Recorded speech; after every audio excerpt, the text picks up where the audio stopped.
The first indication that something is different does not come from diplomacy. It comes from coordination. Because when multiple drone signatures begin appearing simultaneously across the eastern Mediterranean airspace, originating from staggered vectors, converging toward a single island, the pattern is immediately recognizable to any modern command system. This is not reconnaissance. This is not probing. This is a swarm, and not a small one. Hundreds of unmanned aerial systems approaching in layered altitude bands, separated into wave formations, some flying low to evade radar, others climbing higher to act as decoys or relay nodes, begin to compress towards Cyprus, one of the most strategically dense military islands in the region. Within seconds, NATO early warning networks activate. British installations at RAF Akrotiri trigger defensive protocols. Greek and allied radar systems begin tracking inbound objects. Air defense batteries calculate intercept windows. Fighter aircraft scramble. And at that precise moment, before the first interception is even attempted, the strategic implication becomes unavoidable. This is not just an attack. It is a message. A message encoded in scale, in coordination, and in timing. Because what makes this moment fundamentally different is not simply the presence of drones, but the alignment behind them. The activation of an Iran-Turkey alignment, whether formal, tacit, or situational, represents a structural shift in regional dynamics. For years, relations between Iran and Turkey have oscillated between cooperation and competition. They have operated on parallel tracks, occasionally intersecting, often diverging. But a synchronized operational posture, particularly one involving coordinated pressure on NATO-linked infrastructure, sending shots, signals something more consequential. It signals convergence. And convergence in geopolitics changes calculations. Because when two regional powers align, even temporarily, they multiply their strategic reach. Iran brings missile technology, drone production, and proxy networks. Turkey brings geographic positioning, NATO integration, advanced drone warfare capabilities, and control over critical access points between Europe and the Middle East. Together, even loosely aligned, they create a new operational equation. And Cyprus sits directly at the center of that equation. The island is not just a geographic location. It is a platform hosting British sovereign-based areas, including RAF Akrotiri, which serves as a forward operating hub for Western air operations across the Middle East. Iran International. It is monitored by NATO assets. It is within reach of multiple regional actors. And it represents a node where European, Middle Eastern, and alliance interests intersect. That is precisely why it becomes the target of a swarm. Because swarms are not designed for singular destruction. They are designed for systemic overload. Each drone in the swarm carries a role. Some are strike platforms, carrying explosive payloads. Others are decoys, designed to trigger defensive responses. Others act as electronic warfare nodes, attempting to jam or confuse radar systems. Others relay data, adjusting flight paths in real time. The objective is not simply to hit targets. It is to overwhelm decision-making.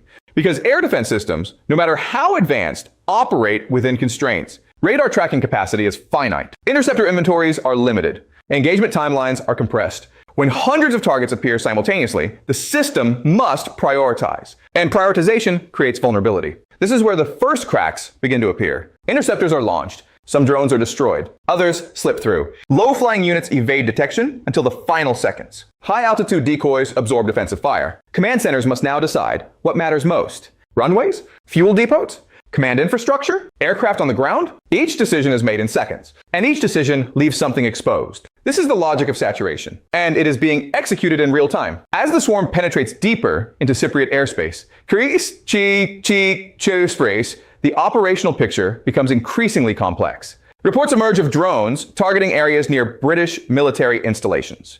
Iran International. Greek fighter jets scramble to intercept objects approaching the island. Additional NATO assets reposition in the eastern Mediterranean. Airspace restrictions are implemented. And within minutes, the situation escalates beyond a localized engagement. Because Cyprus is not just another target, it is tied directly to NATO. And that connection activates a different level of response. Emergency consultations begin. NATO enters session. Not a routine meeting, an emergency session. Because the alliance must now answer a critical question. Is this an attack on a member? Or is it an ambiguous strike designed to remain below the threshold of collective defense? This distinction is not procedural, it is existential. Article 5, the clause that defines NATO's collective defense obligation, has only been invoked once in history. Triggering it would transform a regional incident into a multinational military response. Not triggering it risks signaling vulnerability. And this is precisely the dilemma that such an operation is designed to create. Ambiguity. Because ambiguity delays response. It divides opinion.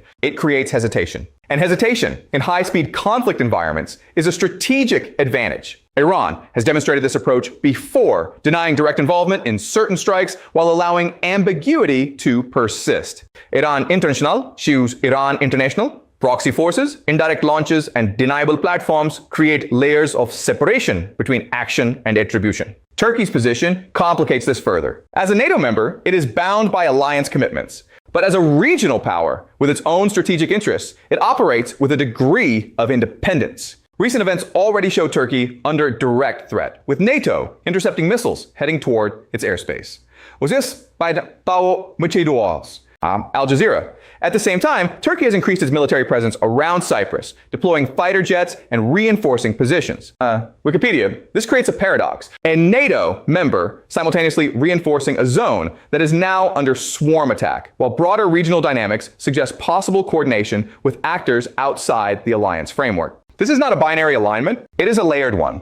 And layered alignments are the most difficult to interpret because they operate in gray zones between cooperation and competition, between alliance and autonomy, between deterrence and escalation. As NATO deliberates, the military situation continues to evolve. The swarm begins to dissipate, not because it has been fully neutralized, but because its objective has been achieved. Disruption, confusion, demonstration. Even limited damage is sufficient, because the strategic impact lies in what has been revealed. That a swarm of this scale can approach a NATO-linked zone. That defensive systems can be saturated. That response mechanisms can be delayed by ambiguity. And that regional actors can coordinate directly or indirectly in ways that complicate traditional alliance structures. This is the new battle space, not defined by clear front lines, but by overlapping networks of capability. Missiles, drones, cyber operations, information warfare, each operating simultaneously, each influencing the other. And within this environment, traditional metrics of power begin to shift. Because power is no longer measured solely by the ability to strike. It is measured by the ability to disrupt systems, to create uncertainty, to force decisions under pressure, and to shape perception. The perception now forming is one of vulnerability, not total vulnerability, but sufficient vulnerability to alter calculations. NATO's air defenses remain effective in many engagements. Interceptors are successful. Systems respond. But the fact that a swarm can penetrate at all, that it can force an emergency session, that it can trigger rapid escalation protocols, changes the narrative. And narratives matter because they influence future behavior. Adversaries may see opportunity. Allies may seek reassurance. Neutral actors may reassess alignments. This is how a single event expands into a broader strategic shift. As the analysis moves deeper, the focus turns to what this event signals about the future of warfare. Because what has just occurred is not an anomaly. It is a model that combines several key elements. Mass drone deployment, multi-vector approach, electronic interference, ambiguous attribution, targeting of strategic nodes. Each element is individually significant. Combined, they create a new form of pressure, or one that is difficult to counter with traditional systems alone. This is why militaries around the world are investing heavily in counter-drone technologies, directed energy weapons, advanced radar systems, artificial intelligence for target discrimination, layered defense architectures designed specifically for swarm scenarios. But development takes time, and adaptation lags behind innovation, which means that in the immediate term, vulnerabilities remain. And those vulnerabilities can be exploited. This is where the broader geopolitical implications come into focus. Because the Eastern Mediterranean is not an isolated theater. It is connected to Europe, to the Middle East, to global trade routes, to energy infrastructure. Instability here radiates outward. Energy markets react, shipping routes adjust, military deployments shift, diplomatic efforts intensify. And within this shifting landscape, the role of alliances is tested, because alliances are built on trust, on shared commitment, on the assumption that collective defense will be applied when needed. But ambiguity challenges that assumption. If an attack is not clearly attributable, does it qualify? If it is carried out through proxies, does it trigger response? If it targets infrastructure linked to a member, but not the member itself, how is it classified? These are not theoretical questions. They are being debated in real time, inside NATO's emergency session, inside national security councils, inside intelligence briefings. And the answers will shape not just this crisis, but future ones. Because once a precedent is set, it becomes a reference point for allies, for adversaries, for the entire system. And as the situation continues to unfold, one reality becomes increasingly clear. The threshold for conflict is shifting, not upward, but sideways, into gray zones, into ambiguous domains, into areas where actions can be taken without triggering full-scale response. This is where modern conflict is moving. And this is where the current event is positioned, not as the start of a conventional war, but as a demonstration of what lies between peace and war, a space where pressure can be applied, where systems can be tested, where responses can be measured, and where the rules are still being written.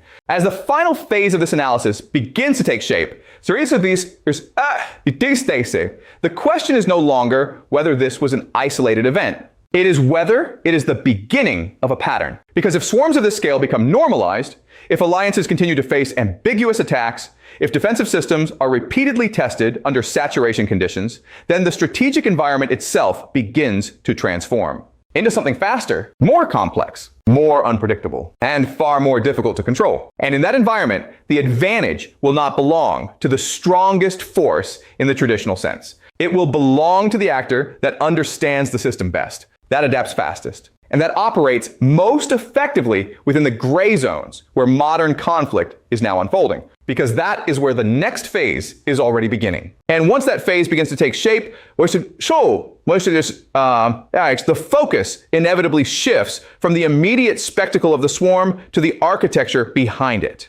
Because a 900 drone operation does not emerge from improvisation. It reflects planning depth, logistical coordination, and an underlying doctrine that has matured beyond experimental use into operational deployment. The first element of that architecture is production. Drones at this scale are not handcrafted assets. They are manufactured, assembled, stored, and distributed through a supply chain that must remain partially concealed, yet consistently functional. Components, engines, guidance systems, communication modules must be sourced, integrated, and tested. Even in constrained environments, this requires an industrial baseline. Iran has spent years building precisely such a baseline. Its drone programs evolved from basic reconnaissance platforms into multi-role systems capable of long-range strike, electronic warfare, and swarm coordination. Turkey, in parallel, has developed one of the most advanced drone ecosystems in the region, producing platforms that have demonstrated effectiveness in multiple theaters. When these two trajectories intersect, even loosely, the result is not just additive, it is multiplicative. Because Iran's strength lies in scale and adaptability. Turkey's strength lies in refinement and battlefield integration.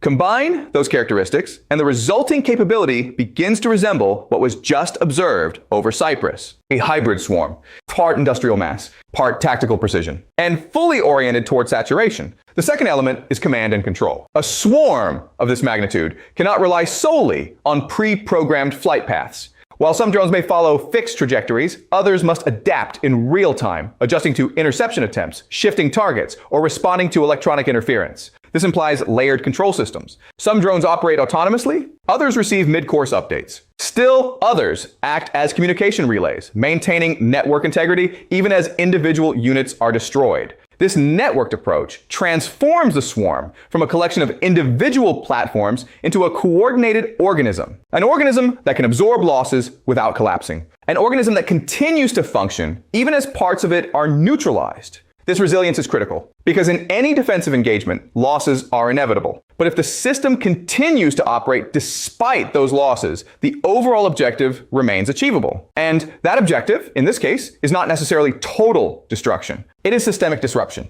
The third element is launch methodology. 900 drones do not take off from a single runway. They are dispersed, launched from multiple sites, possibly from mobile platforms, possibly from maritime vectors, possibly from concealed inland positions. This dispersion complicates detection, because instead of a single identifiable launch event, the defense observes multiple smaller events, often staggered in time. By the time the pattern is recognized, the swarm is already in motion. And once in motion, interception becomes significantly more difficult. This is the essence of distributed warfare. Decentralized launch, centralized effect. And it is precisely this model that is now being tested against NATO-linked infrastructure. As the swarm dissipates and immediate engagements conclude, the deeper consequences begin to crystallize. The first of these is doctrinal pressure on NATO itself, because NATO's defensive architecture was designed primarily around conventional threats, aircraft, missiles, and to a growing extent, cyber operations. Drone swarms introduce a different category. They are smaller, cheaper, more numerous, and capable of operating in ways that blur the line between reconnaissance and strike. Traditional air defense systems can intercept drones, but they are not optimized for hundreds of simultaneous low-cost targets. This creates a mismatch. High-value interceptors used against low-cost drones. Advanced radar systems tasked with tracking large volumes of small, fast-moving objects. Command structures forced to process overwhelming data streams in compressed timelines. The result is strain, not collapse, but measurable strain. And strain reveals where adaptation is required. NATO's emergency session is not just about response. It is about reassessment, reassessing threat models, reassessing resource allocation, reassessing rules of engagement.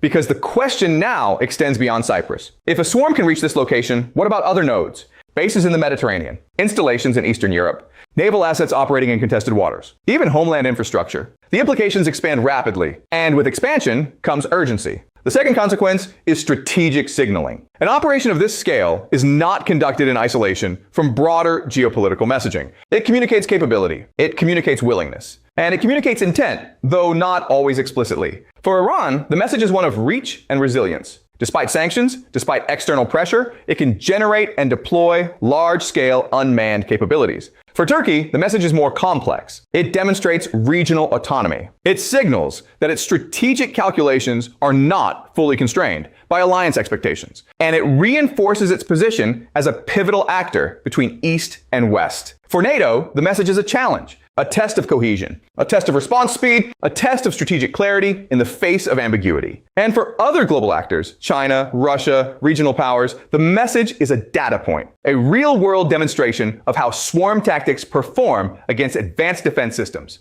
These observations feed into future planning, because modern military strategy is iterative. Each event informs the next. The third consequence is escalation management. Because once a system is tested at this level, the risk of further escalation increases. Not necessarily immediately, but structurally. Each side now possesses more information, more understanding of capabilities, more insight into responses. This reduces uncertainty in some areas, but increases confidence in others. Confidence can be stabilizing, but it can also be destabilizing. If one side believes it can achieve greater impact in a subsequent operation, it may be more willing to act. If another side feels compelled to restore deterrence, it may escalate preemptively. This is the escalation ladder, and the current event has moved all actors several steps upward. Managing that position becomes critical, because beyond a certain point, escalation becomes difficult to control. The fourth consequence is technological acceleration. Defense systems will adapt. The pressure generated by swarm operations of this scale will drive rapid investment in countermeasures. Directed energy weapons, lasers capable of engaging multiple targets at lower cost per shot. Advanced electronic warfare systems designed to disrupt drone communication and navigation. Artificial intelligence algorithms capable of processing large volumes of data and prioritizing targets more efficiently than human operators alone. Distributed sensor networks that provide more comprehensive coverage. These technologies are already under development. But events like this accelerate timelines. They shift funding priorities. They move projects from experimental to operational. And in doing so, they reshape the technological landscape. But technology alone is not sufficient. Doctrine must evolve alongside it. How are these systems integrated? Who controls them? What rules govern their use? These questions are as important as the systems themselves. The fifth consequence is geopolitical realignment. Because when alliances are tested, responses matter. If NATO responds with unity, clarity, and effective adaptation, the alliance emerges stronger. If responses are fragmented, delayed, or ambiguous, perceptions shift. Allies may seek additional assurances. They may invest more heavily in national defense capabilities. They may explore alternative partnerships. Adversaries, observing these dynamics, adjust their strategies accordingly. This is how single events influence broader alignment patterns, not through immediate transformation, but through gradual recalibration. And as recalibration occurs, the structure of the international system evolves from rigid blocks to more fluid configurations, from clear alignments to overlapping interests, from predictable responses to adaptive strategies. This is the environment that is now taking shape. An environment defined not by singular dominance, but by distributed capability. Not by clear lines, but by gray zones. Not by static doctrines, but by continuous adaptation. And within this environment, the concept of deterrence itself begins to change. Traditional deterrence relied on the threat of overwhelming retaliation. But in a world of swarms, ambiguity, and distributed attacks, retaliation becomes more complex. Against whom? At what scale? With what justification? These questions complicate the deterrence equation. And when deterrence becomes uncertain, the risk of repeated testing increases. This is why the current moment is so significant. Because it is not just about what has been done. It is about what has been made possible. A template has been demonstrated. A threshold has been crossed. And once crossed, it does not disappear. It becomes part of the strategic landscape. As the analysis approaches its final arc, the focus turns to the broader implications for future conflict scenarios. Because what has been observed over Cyprus can be adapted, scaled, modified, applied in different contexts, urban environments, maritime zones, critical infrastructure networks, anywhere that relies on concentrated assets and predictable defense patterns. This is the versatility of swarm doctrine, and it is precisely this versatility that makes it so disruptive. Because it challenges the very foundations of how defense is structured. Centralized assets become targets. Predictable patterns become vulnerabilities. High-cost systems become economically strained. And in response, a new model begins to emerge. Distributed defense, layered resilience, adaptive command structures, integration of human and machine decision-making. This is the direction in which military systems are now moving. But movement takes time. And during that time, the gap between current capability and emerging threats remains. That gap is where risk resides. And it is within that gap that the next phase of events will unfold. Because the question is no longer whether swarms will be used again. It is how they will be used, where they will be deployed, and how effectively defenses will respond. And in that uncertainty lies the defining characteristic of this new era. Not stability, but dynamic tension. A constant balancing act between capability and counter-capability, between action and reaction, between innovation and adaptation. And as this balance continues to shift, one reality becomes increasingly clear. The nature of conflict is changing, not gradually, but in observable, measurable ways. Ways that compress timelines, expand battle spaces, and blur the boundaries between war and peace. This is the environment that has now been revealed, not in theory, but in practice. Through 900 drones crossing into contested airspace, through defenses pushed to their limits, through alliances forced into emergency deliberation, through systems tested under real conditions, and through the unmistakable signal that the rules are no longer fixed. They are evolving. And those who understand that evolution first will shape what comes next. Because in a world defined by speed, scale, and complexity, the advantage no longer belongs to those who simply possess power. It belongs to those who can apply it in ways that disrupt, adapt, and redefine the system itself. And that process has already begun.